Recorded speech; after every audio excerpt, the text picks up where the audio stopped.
Your reason choose to leave, why? Well, I feel that the UK is a country with a very long history of parliamentary democracy, and I have grave concerns about ceding sovereignty of Britain to the European Union.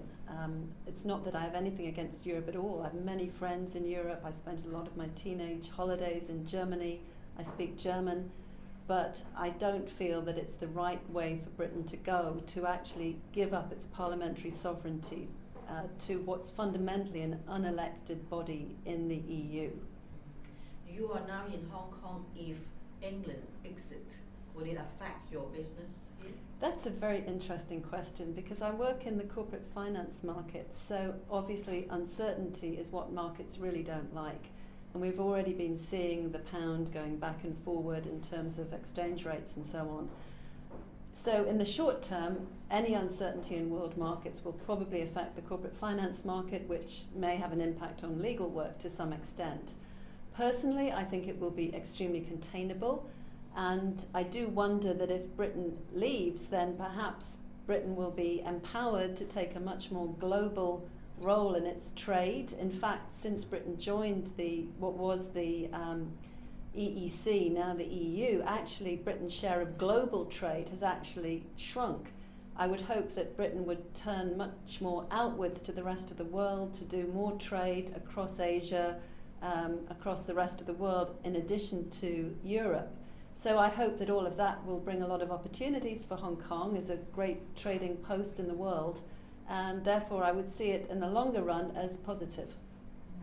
How do you see the situations in UK now as we getting closer and closer to the referendum? Well, clearly it's been a very nail-biting time, and the polls have sort of edged back and forth with the very, very tragic killing of the MP Joe Cox. There was some upsurge of support for Remain according to the polls, but now it seems that the Leave vote is now ahead again.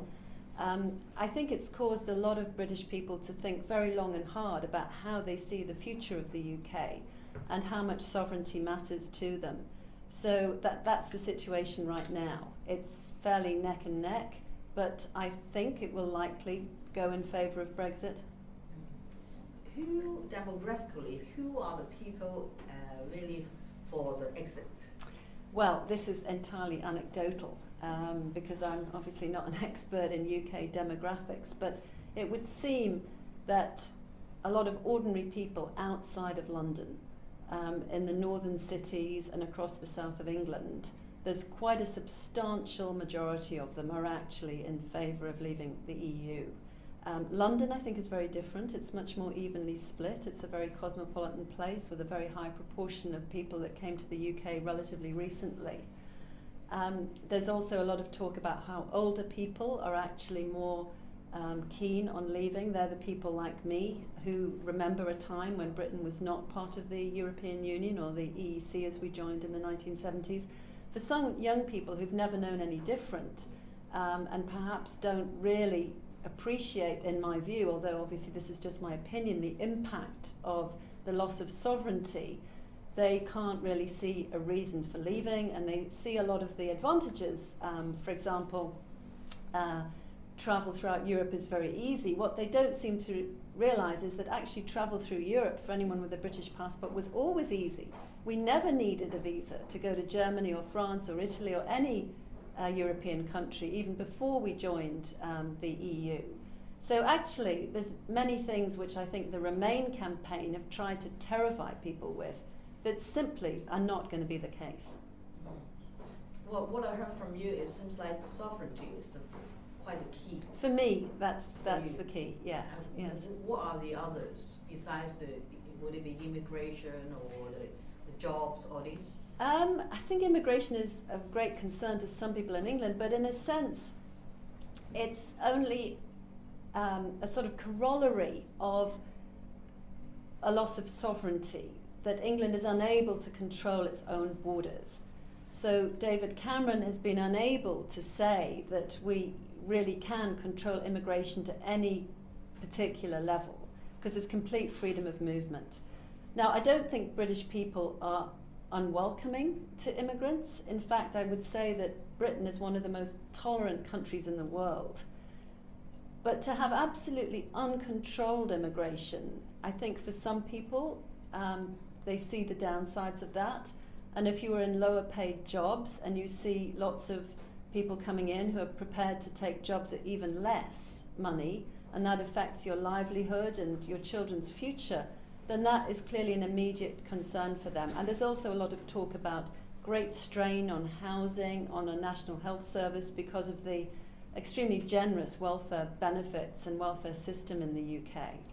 But I don't see that as the core of the problem. I see it as a side effect of loss of sovereignty, because clearly Britain would continue to have immigration.